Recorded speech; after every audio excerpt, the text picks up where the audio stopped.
Okay, we're back for second half.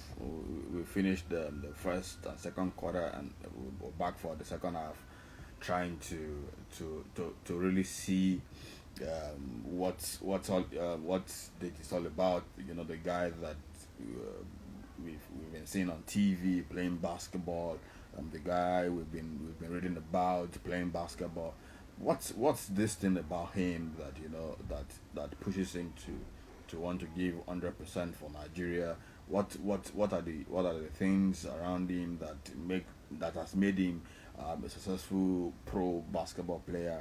And then the little things that guys out here can learn from him. And then this initiative was also put together by the federation to fill in the outbreak around the world, so that since we are not getting to see live games, we can also bring uh, this game players, this game changers closer to people, and then with special focus on um, basketball players with affiliation to Nigerian national teams, the D Tigers and also the B Tigers. As time goes on, and then we work out modalities, we also bring some of the guys playing on the domestic scene, to the people, so that you get to know your stars, you get to know the put the face to the guys you've been reading about in newspaper, and all. That's basically the point for this MBBF Insta Live session. Before we went off the other time, we were talking about um, the motive behind you being the gang leader when it comes to the social, let me call it the social prefect on the national team. Um, you spoke about being an ambassador, cultural ambassador for Nigeria, trying to make people who have not been who have not been really blooded with the Nigerianness, to see the other side of what it feels like to come back home and have a feel. Um, from there now, we look at the reason. We have so many guys um, playing top flight basketball in Europe and also in the US, finding it so difficult to commit their international career to Nigeria, Mm. possibly because the best of their ability, they want to play for Team US, or they want to play for better ranked teams in Europe because of commercial values that attached. What can we do going forward to ensure that we have access to the best legs uh, once you're a Nigerian playing home and abroad? Uh, I think there's a lot. It's going to be a lot. It's going to be a lot to get to that point where you can just snap your finger and call players, and they'll be at your beck and calling. But it could be done. You know, it's about trust. You know, it's about trust. It's about players knowing that where they're going, they're safe, they're secure. The federation has their best interests at heart, and it's about the veterans. You know, doing the due diligence, knowing that the players that they're bringing in are gonna are the players that's gonna buy into the to what they're trying to do. You know, because just because players are making noise or got a name behind them doesn't mean they can fit what you're trying to do. You understand what I'm saying? I don't know if that makes sense, but I can be a household name, but I could be a wrong fit for the national team. I could be a no name and be a perfect fit for the national team. Prime example, you seen it when we was doing the qualification for China. You seen like every single window we had different guys that people don't even know of, and those guys came in to put their head down, they work hard, and we damn near was undefeated until we didn't need to win anymore. So it's hard, to get to that point where the national team can, because they have a track record that's been tarnished been tainted for so long that it's going to be hard to just, clean that up overnight. Like I said, it's going to have, a lot to do with trust. If I'm a player that never played for the national team before and I'm making a buzz for myself and they reached out to me, the first thing I want to do is reach out to few people that play on the national team that I know, what's the situation, and if I get bad feedback on that, I'm not gonna do it. You know what I mean? So if you treat these guys right, they're gonna have good things to say about you, and if you treat the next people right, they're gonna have good things to say about you. So if I call five people and everything they tell me is positive about the national team, I won't have no problem going there and giving everything I got. But if I get 4 out of 5 negative, I'm definitely not gonna put myself in that situation where I know I'm not getting paid. It's a chance of me getting injured. My team might be mad at me if I go there. So it's so much, work to do to be done, and I think we can get there. I think we can get there, but we got to build the trust, with each and every player. We can't have players coming in and having problems at all. Be it, you know, travel, be it, trying to get leg room, be it trying to pay for excess bag or excess luggage, be it room and boarding, or be it, you know, oh, I need to change my ticket, for today because I want to, whatever it is the players need. I'm not gonna say just bend over backwards and give them everything they have, but we're talking about a whole country here. This is a whole country behind one team, like 12 players. This club size, they give their players millions of dollars, and five business class ticket for their family, mansion and the cars, and whatever on top of the salary. And we talking about a whole country behind one national team that only have to go play for a few weeks, and I think that could be done. If my team can sponsor me for a whole year plus salary, I think I think Nigeria can sponsor the national team for a few weeks budget wise and not having to, break any budget or any boundary or whatever, financially. I think we can get to that point. And once we get to that point, because players really don't care about nothing else but being comfortable, to be honest with you, when it comes to the national team. As long as they're comfortable, they'll go out there and play for you. You provide the trainers, you provide excess masseurs for the guys to, to wind down after practice, after a long day of practice, or after a 2 a day. The treatment is A1. Whatever they need, they get. They don't have no problem getting up the next day and saying they gotta go to practice. I mean, they don't have no reason to. If they do, we're gonna be there to be like, yo, you asked for everything, they gave you everything. Why are you not coming in? Why are you not practicing? You know what I mean? Like the coach don't even have to do that. The GM don't have to do that. Trust me, the veterans gonna be there to, chop up their heads. Like, yo, the hell, everything you asked for, you got. You know what I mean? So what else? What else you need? We'll be the one kicking those guys out. So, but until we get to that point where we can hold them accountable, it's gonna be tough for you to just pick up a phone and call any player and expect them to listen to you. When you talk about Jamaica, you talk about track and field. You talk about US, you talk about either basketball or American football, which is NFL. Yeah, You talk about UK, you talk about football. For India and Pakistan, you talk about cricket. In Nigeria, we grew up talking about football. Most of us grew up watching football. Is it safe to say now that possibly basketball playing second or third field to football has been affecting a whole lot of things?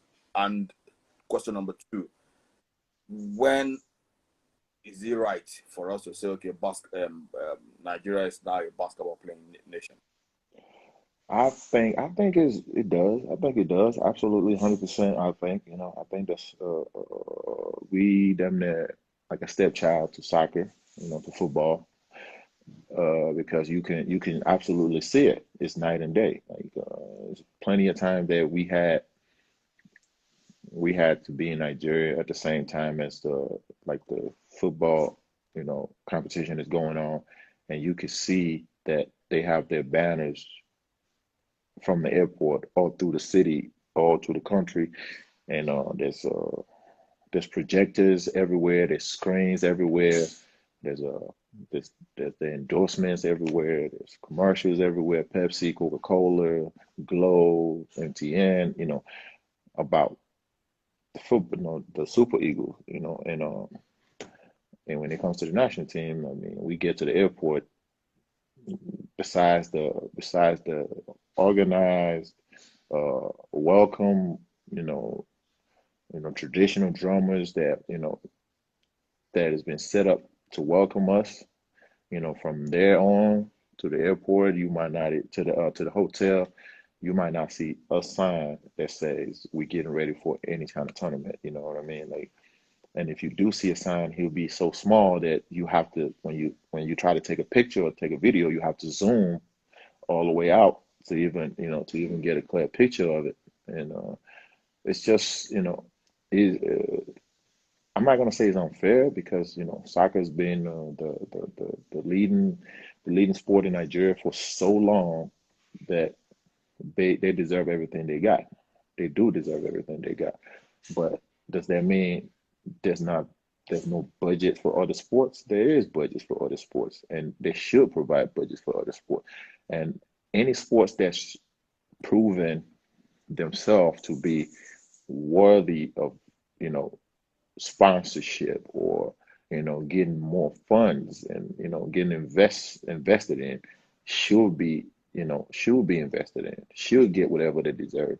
I mean, basketball, the Tigers or the Tigers are not asking for nothing until they went and got it done and brought you something to work with. You know what I mean? There's plenty of times where we used to tell ourselves like, yo, we're not gonna be able to ask for nothing until we bring something to the table, until we start winning, which this don't have nothing to do with them. We said that among each other, like we're not gonna be able to ask for nothing until we start winning. And truth be told, we start winning, you know, it shows, the record shows, what we've been doing without nothing. Imagine what we could do with something, or with a lot. So it's like, I feel like when somebody starts showing you, that they improving, is up to you to try to meet them halfway, to make him even do better. If I have a kid and my kid come home with an A plus every term, I'm not gonna keep beating up that kid. I'm gonna try to reward that kid with presents and stuff so he or she can look forward to another present, the next term. It's just how it is. But I think the national team has been taking baby steps, and I just hope it doesn't go, we don't take steps back. We just keep moving forward from where we at, and keep getting better, and hopefully someday soon, not long, we can get to a better place, if not, as good as, Super Eagles, private jet, and, you know, 7-star hotels, and, Nike deals and all that stuff. If we not gonna get to that, extent, at least we can get to a place where all the players are comfortable and not having to complain about, anything when they come to play for the national team. Um, what's it called now? Now, getting to play in Lagos during the World Cup qualifiers, I think we played two windows. Um, how gratifying was it, playing, before your crowd, which has never happened before in the history of Nigeria, playing that high-profile basketball game, international game in Nigeria. I spoke to what's his name now, Ike Diogu yesterday. He said what stops Nigeria from hosting the Afro Basket. But now, before we get to that stage of hosting the Afro Basket, tell us the feeling of playing in front of the crowd. You thought it now, you saw your guys from Abeokuta Motion coming around and then coming to watch you. I tell you what, it was like the best feeling in the world. Like for me, I feel like that's the best thing the national team could have done for us. Besides all the stuff off the court stuff, like just bringing us home and showing us off in front of the home crowd and defending home and going undefeated and beating teams you know that were counted you know to beat us, or beating team convincingly by 20 and double digit at every single mark was probably was the highlights of coming home. Like just being home, being able to interact with people at home. The only thing I didn't like about that was I think they should have let the whole thing be free, so we can have more fans. Like I think it should have been, if it's a 4,000 seater, it should have been 7,000 in that place. Like regardless of how you want to see it. I understand, a lot of people put effort into it and they had to recuperate their funds, but that's the only thing I would change about that situation, is having our fans and anybody that want to see the national team play allowed in that stadium, and just jam pack that place. Like no standing room only, too high, whatever situation be, just make you feel intimidated, you know, about coming to play Nigeria. I wanted that place to be the loudest place in Lagos that day, But we still showed up, we showed out, and the fans, they enjoyed it. I think if we have an opportunity to host it again, we should. Afro basket or qualifiers, wherever. Anytime we get an opportunity to host any type of tournament, we should always bring it home. Not because we're not going to put our best foot forward, but just for the fans to get the feel for what who is representing them, and how much sacrifice they put in. You spoke about making the venue, getting into the arena free for people. But we've been to places in the world that even if you're not a registered member of the team, but you are a contingent, you are part of the contingent, you still have to get a ticket. What's with this mentality around this part of this world that since it's national team, I have to come in for free? You don't want to invest financially. All you have to do is, oh, I'm investing emotionally. I'm a fan, so you have to let me come in for free. I think we have to get to that point. I think we have to get to that stage. It's uh, it's it's the thing about Nigeria, because we know that our economy is so bad that you feel So, bad. is this so bad or bad? It's so bad that you feel that you almost feel some type of way when you ask people for money to to watch the games, you know, because okay, it's nothing. It's 500 naira, to get a general tickets or whatever. But at the end of the day, I know people that don't even have that, or make maybe 1,000 naira in the entire day of working or hustling, and you don't want to ask those people to give half of what they just made in walking around or hustling or busting their butt for 12 hours, to come and pay you $500 because that person loves to watch the national team play. Those type of people is who I'm talking about. People that can afford to pay for it, they can pay for it. And then there's people that don't even need to pay for it. They can just donate. They can just donate 50 grand, 100 grand, you know, for the betterment of the people that's gonna get in for free. You can just make it like a fundraiser where, the rich get to donate, then you recuperate the money that people that's gonna get in for free, is gonna have to pay. Because when you look at it from the okay, everybody got to pay standpoint of view, not everybody averages out the same when it comes to daily bread in Nigeria. you know so you have to kind of put yourself in their shoes, like, okay, I've been gone all day, I love basketball, I want to see the Super Eagles play, the Tigers play, you know but I have to take a bus to get to the national stadium, and now I still have to pay them 500 naira to get there, to get in it. And now I only made 1,000 naira this today, and now I only have 300 left. You don't understand what I'm saying? So it's kind of if iffy to ask those guys for money, and people that can afford it, it's just like a drop in the bucket for them. For some people, they can pay 50 grand just to get a floor seat ticket, and it's nothing because they're billionaires. And for the people that just hustle every day for their daily bread, it's going to be tough for them to even drop, you know, that 500 that you're trying to charge them.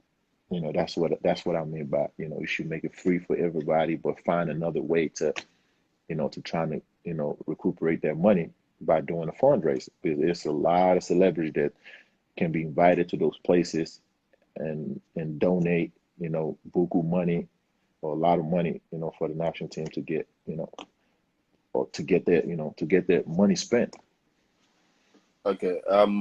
Just for people to know, I can tell you for a fact that Deji bought some tickets shared to the players on the domestic scene, shared to some of his fans, shared to some of his friends, and just in his own way of giving back to the people and making them come and watch him play. So, commendable one out there, Deji.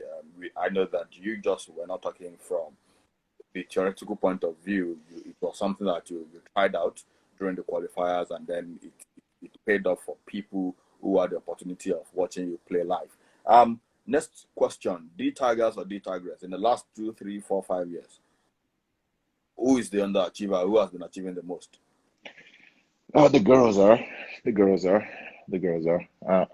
I mean, granted, Nigeria, the men have been to the Olympics twice. They've been doing wonderful, and they've been achieving, so much.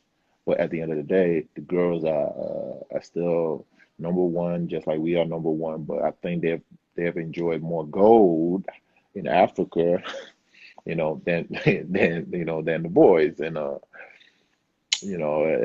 think they do well. Like they don't lose games that they're not supposed to lose.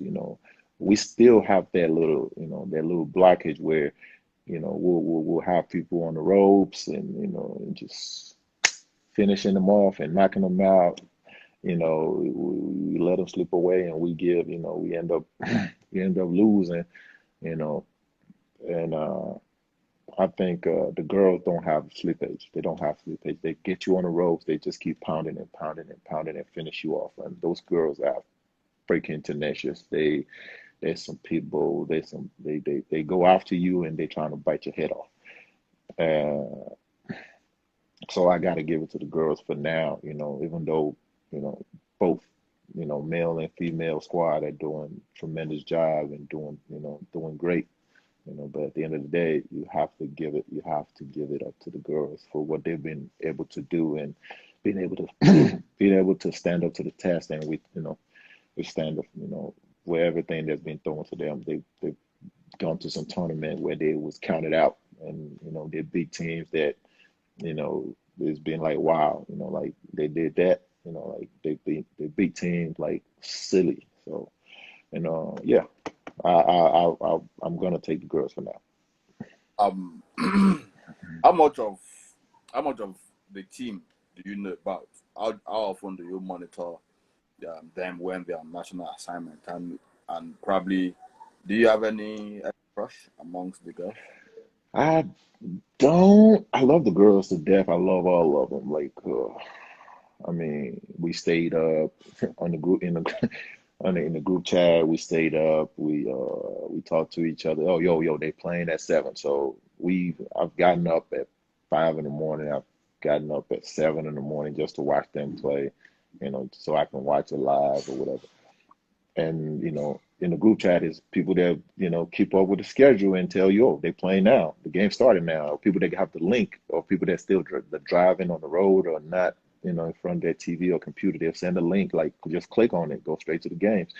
So we keep up with them, and And I just love the energy they bring to the game. I love their mentality, and there's some fine dimes too. Now, don't get it twisted.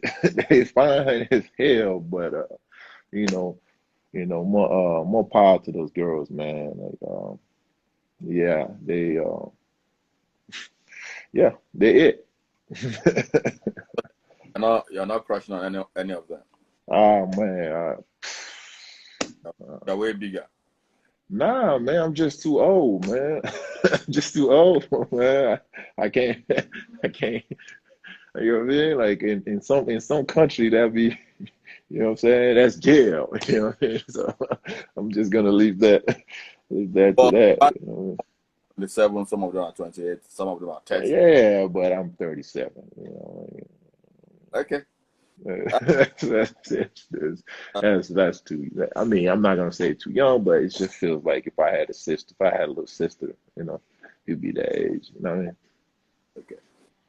At the World Cup, despite okay, before we get to the World Cup, what happened at the World Cup? Now, you were one of the few guys that became a constant death when it comes to the qualifying series. Um,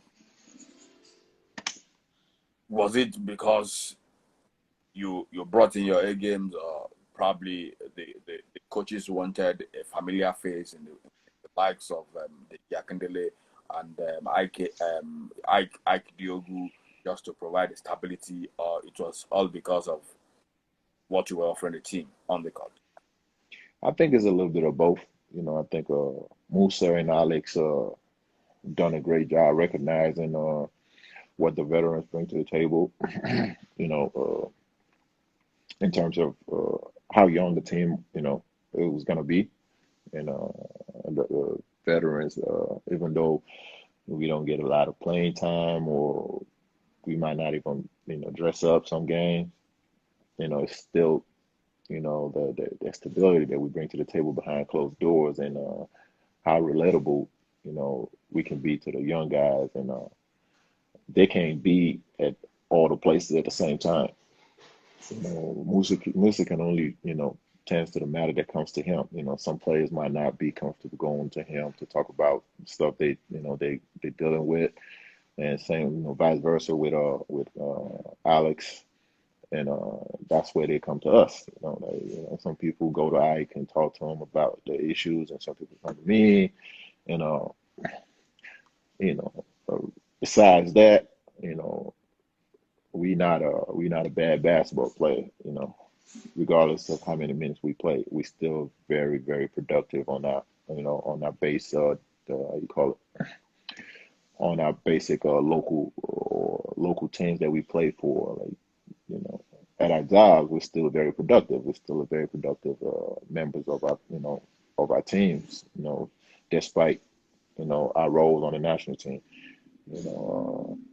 So that and being older and having more experience than most guys on the team, I think it's a combination of both. That makes that makes us relevant for the national team, and make us a good asset for the national team. Now, the World Cup proper. Do you any feeling of being let down by the technical crew for dropping you after Doug's giving all to ensure they qualify? I have to be 100% honest. If I tell you, like, I will I would rather sit down and not play, or not make the team, knowing that that was gonna be my last chance or last time playing in the World Championship, I will be lying to you. But at the end of the day, me being who I am, and knowing what I know now, and knowing that one man is not, you know, bigger than the country or the team, it gave me a satisfaction of, being able to take a back seat. And when I chopped it up Alex, before the decision was made, he made it known that he don't want to do it, but he need me to take a back seat for him because, gave me the reasons why he felt, that I, other players should be dressed, just in case. And since I'm already in China, you know, he still need my help, doing what I've been doing. And he didn't want me to leave. He would love for me, if I would rather stay here, and because he knows in his heart that I should be on the team, but you know, the situation is this and this and that. And the first thing I told him is like, I really don't, care who plays as long as the job gets done. Cause it'd be selfish of me just, thinking about I just want to wear the uniform. At the end of the day, we still got to take that uniform off. I mean, it might goes down there. I'm one of the 12 that, that dressed up and played, but we still all got to take that uniform off. And if we don't come home with that ticket, what sense does it make? So, we kind of talked it out, and he appreciated the fact that I was still willing to stay, and kept on, kept my role on the team, and I didn't think they made, too much of a bad decision, how that the whole thing went down, because at the end of the day, we still came up being the first team to punch the ticket to the Olympics. So, job well done. Um, how are you coping all through the day in China? Seeing guys on the court, and then you were not able to step on the court, to play and all that. 13th or 14th man or 15th man cheering the team on and all that. Because a lot of us won't probably be able to come to terms with such decision coming from the coach at such late hour. But I spoke with you in China, and you dealt with it in a very matured way. But give us an insight into how you alter the competition. I mean, it was hard to sit there and watch, like it feels like I want to jump, across that fence and, and go there. And if the camera catch, like, you know, caught me a couple of times or whatever, or, just came my way a few times, you will see me yelling at Sip, just yelling at Sip and yelling at Sip like, yo, it's time to make a change. Yo, it's tired. Yo, get him out. Oh, man, get somebody in. I was there, like I was right there, like I was in the uniform in spirit. It was hard. It was hard to watch. Even if I was dressed, it'd still be hard to just be there and not being able to help or do something, something to help the team, or go out there and just punch somebody in the face or take a hard foul or whatever. It's a hard place to be when like you rooting for your home team to win, and you know it's it's the little thing that we did that could have put us in fifth in the world ranking, and now we 20 something, like it's hard, but at the end of the day, the decision was made. I came to terms with it before the tournament started, and by the time we left the first city we was at, I forgot the name. By the time we get to Wuhan, it was all we was rolling. So, it was fun. It was fun. It was fun when we got to Wuhan, and when we start to win. Everybody was on the same page. The first two games was tough, The the but the, the first city was Wuhan, the second city was Guangzhou.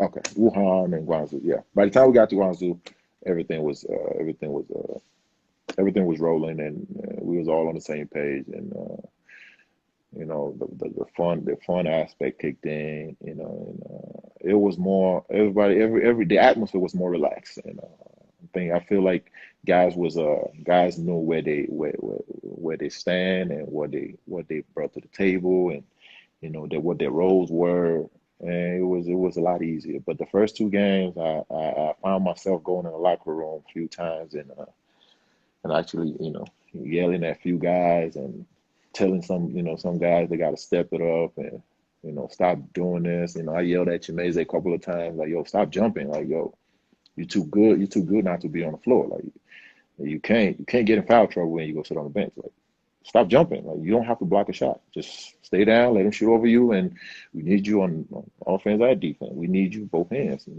I remember telling Ike, like, that's my brother. Every time in the room, I'm on his ass, and uh, in the locker room, I'm on his ass. Hey, like I'm on Van's ass every time. Like there's few times I remember, taking I think I forgot his name. I was the guy that was there with us. I forgot his name.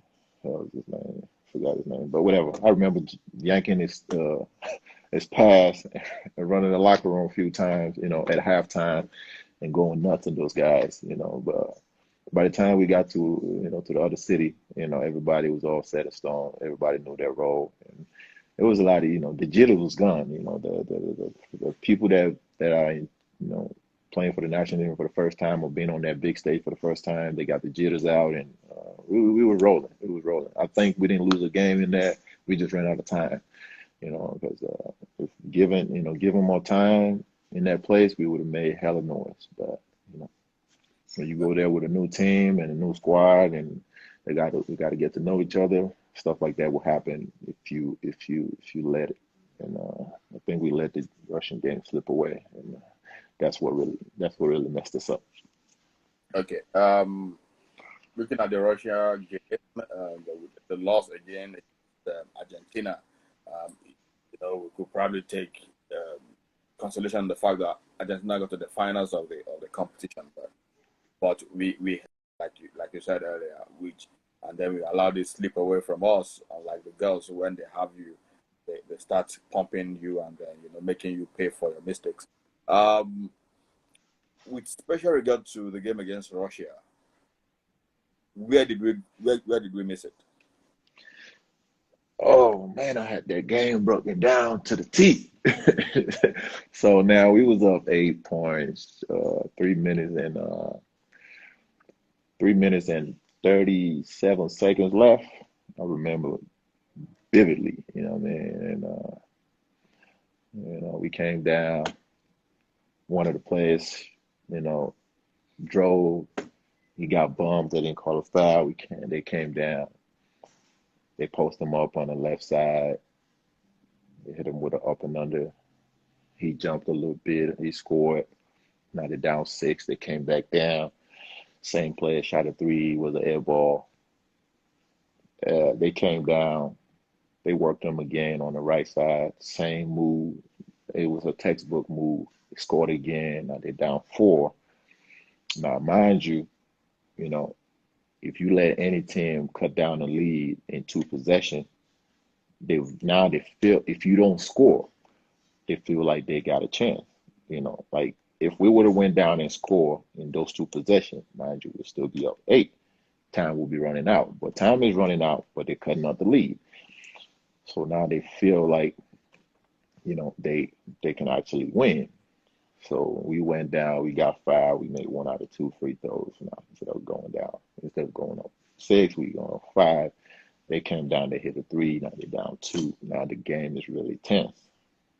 Now we call a timeout.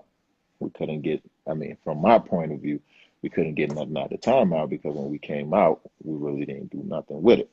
So it could have been a few mistakes by player, it could have been some players not paying attention, but you know, it came to a point where we just had to grind down and just kept, go to the free throw line and keep shooting free throws, but we refused not to. And all we did was trying to, force shot and trying to trying to make stuff happen on our own individually. But I feel like that comes with experience. If we had guys that's been in that situation plenty of time, it'll be a lot easier to be like, you know what, it's 3 minutes. It's a 7 possession game. Like we take 3 possession, we score in 3 possession, we win this game. I don't care if they score in 4 possession, because they got to get three, we got to get three, and the last one is whoever had the ball first, 7 possession game. If they score 4 times, or we score 3 times, we win this game. We was already up 8. It should have been no brainer, knowing that either you shoot a free throw or you get a free bucket. There's no you up 8, you're not shooting no threes. We not shooting no threes. We want buckets. You gonna get a bucket or you gonna get fouled. Shooting free throw had to your point. Getting a free basket, free layup has to your point. So that should be most. You shouldn't take anything that's not high percentage. And I feel like being young at the time, put us in a situation where guys just was playing instead of thinking, and it cost us. It cost us big time because it's a time in basketball where you have to use your brain more than your athleticism or your talent. You know, I mean, I know that now because of my age. I can't jump the way I used to. I'm not as fast as I used to be. So now I have to be more technical. I have to use my brain more. I have to be more. I have to find a way to be more productive. You know, on the floor, and that's when you start reading the game more. You start seeing things that young guys might not see. So I think it was a learning process, and at the end of the day, we didn't place where we want to place, ranking wise. But the main objective of going to China is to be able to punch that ticket and for the Olympics, and we got that done. So it was a good day. It was a good day to learn. It was a good time to learn. Like I always tell my teammates when they have a bad game and we win, I was like, it's a good day to have a bad game, because if you go 2 for 10 and your team wins, the objective is to win anyway. You know what I mean? So it's a good day to have a bad game.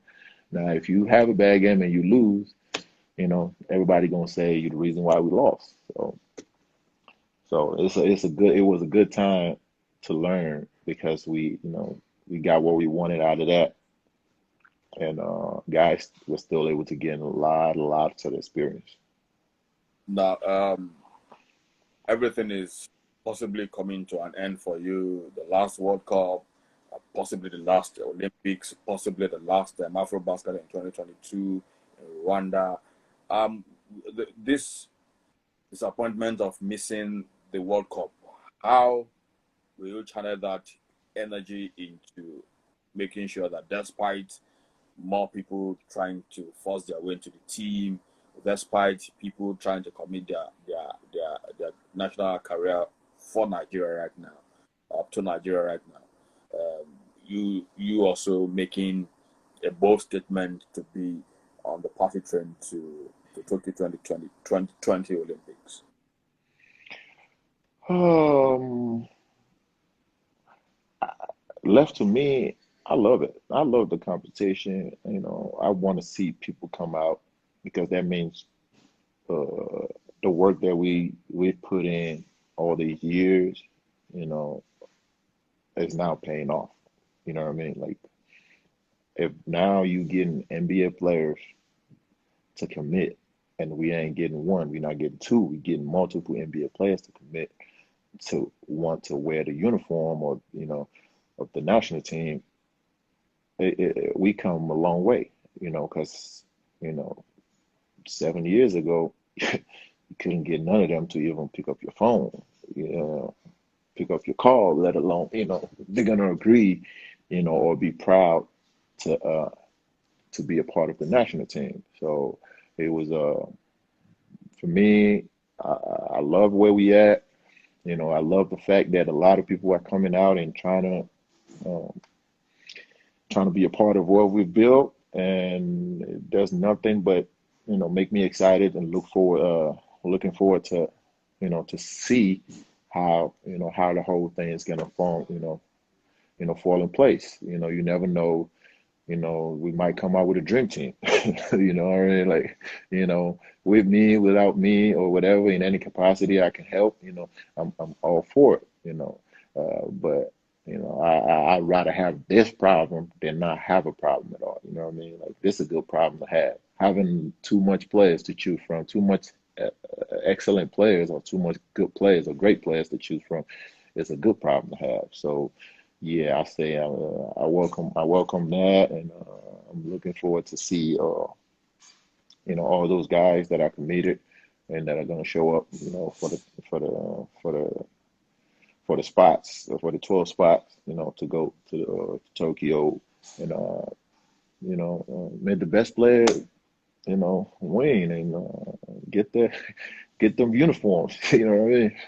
It's gonna be 12, and I don't care if they call 100. It's only gonna be 12 that's gonna be able to wear those uniforms and make the best player. Make the best player. Best of luck to everybody, every single one of them, and see you guys, wherever the camp is. Okay. We've qualified for the Olympics, no doubt about that. But the Olympic has been postponed till 2021, despite retaining the name Tokyo 2020 Olympics because of branding issues and name rights, what have you. When you had that, putting the current level that Nigerian basketball is currently into perspective, and also your age into perspective, how did that make you feel when you heard about the postponement? I mean, it sucks. It sucks. I mean, I know myself, what I'm saying? It depends. My body, your body feels, 30 or 27, but, people look at you like, damn, boy, you a old hag, you old as shit. So it sucks, knowing that, come next year before the Olympics, I'm gonna be a year older. But like I said, you know, you can't teach experience. You know what I mean? Like, what I know now at my age, somebody 25 will not know it. It's impossible. It's just impossible in basketball. Wise, it's just impossible. Somebody 30 might not know what I know. So, it's gonna be something, something dynamic, something unique, uh, and the experience that Ike's gonna bring to the table is gonna be something unique as well. So, you know, vice versa. As the new guys coming in, the experience they're going to bring to the table is going to be needed, and every single player that's going to come in there and trying to fight for their uniform, their experience is going to be needed, so all that mixed together in one pot, I think it can come out and be something special. So I'm looking forward to that. I'm not thinking about my age. I'm just going to go there and put my best foot forward, be in the best shape I can. You know, if I don't make it, I don't make it. If I make it, you know, I make it, and I'm gonna share, what I can while I'm there, and hopefully that can help us, that can help us in any, in the shape or form. Have you guys been talking about your target for the Olympics? I mean, the coach has reached out to, many of us. I don't know exactly how many. I had a talk with Coach Mike Brown we talked about 2 hours on the phone, rapped about life, what I've been doing and all the stuff, you know, what I think, I'd be able to bring to the table, or,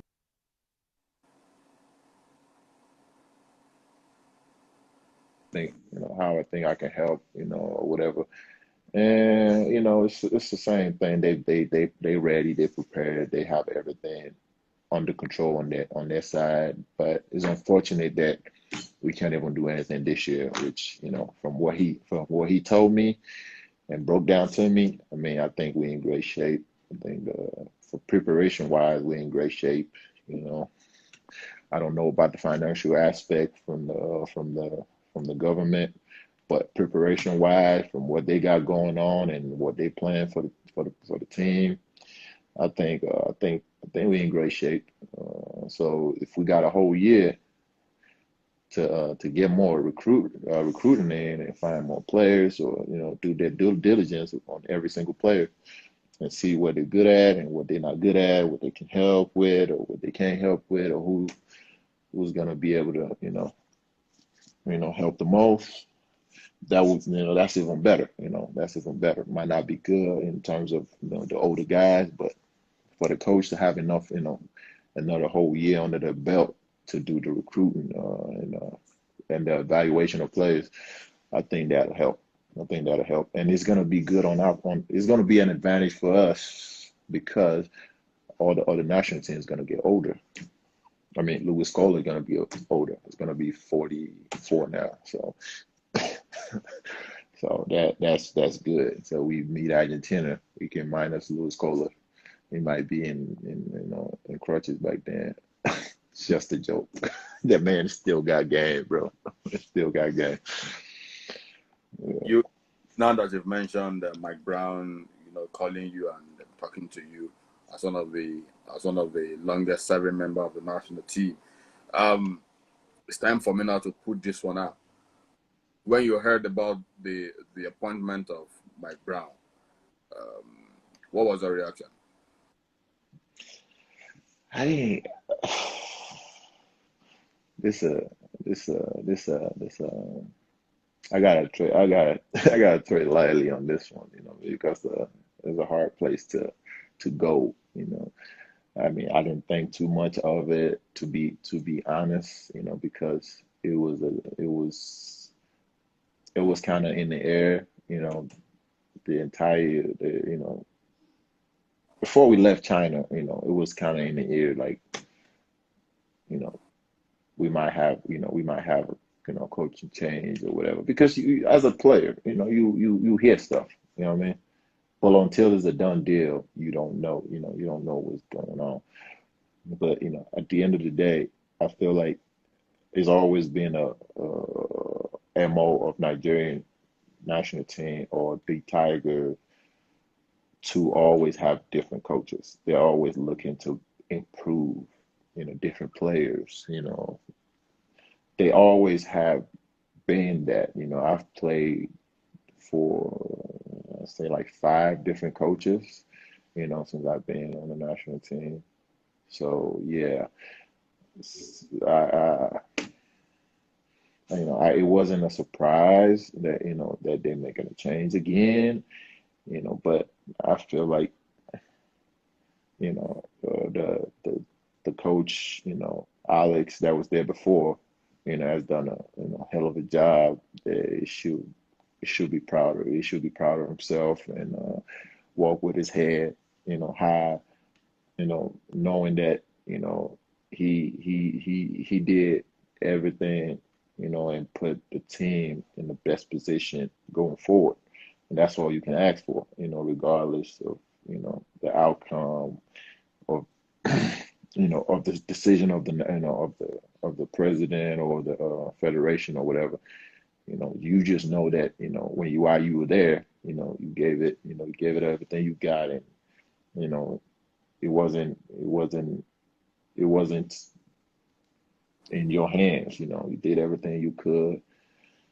Dwayne Casey got fired after winning the championship in Toronto. So it wasn't in his hands. He did everything he could, and the organization decided to go a different direction. And I just hope, you know, as an assistant coach now, he can still help with what he knows and the experience that he's great gained with the national team and the camaraderie that he's built with the players. He can help the new coaching staff with that, to build a better team forward, because at the end of the day, it's the same goal, man. Same goal.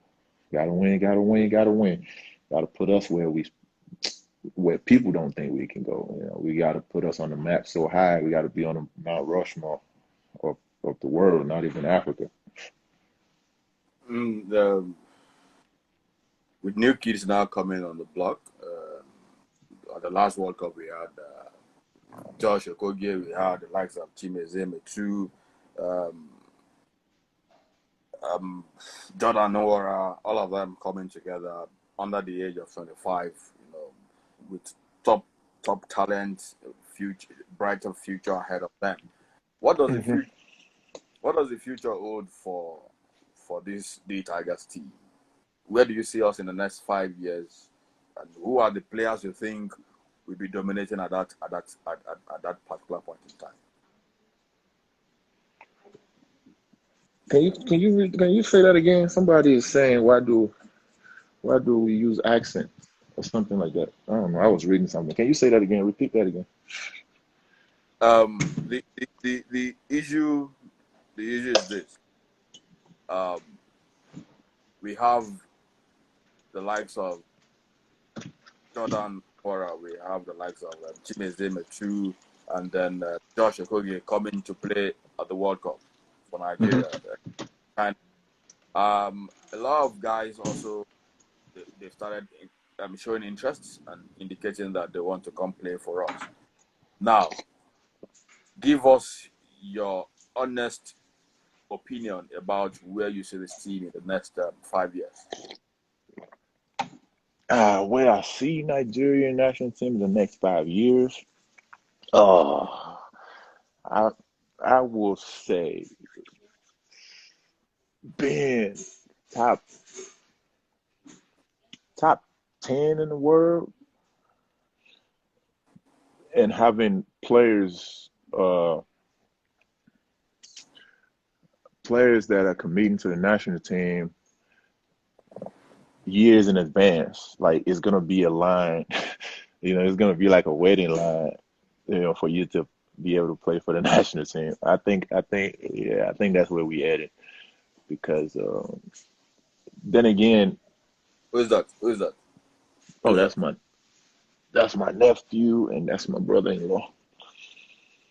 I think, to be honest with you, you can't really know what's going on, but I can see in the foreseeable future, because all these NBA players are actually coming in, and we have a lot of crops of Nigerians coming out of college now, and they're gonna be nothing but better. So it's gonna be a queue, like a long, long line of people that are waiting to play for the national team and getting notoriety on a national level or whatever. But at the same time, it has a lot to do with the federation. Whoever is in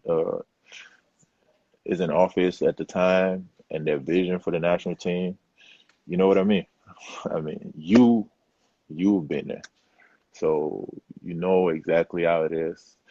Uh, a president might have a vision and do it his way, and the next president might come in and think that's absolutely nonsense.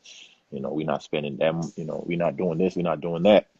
And but everything went to, it's gonna go to shit again. And players, it don't take players that long to start saying, okay, forget about it. I'm not coming.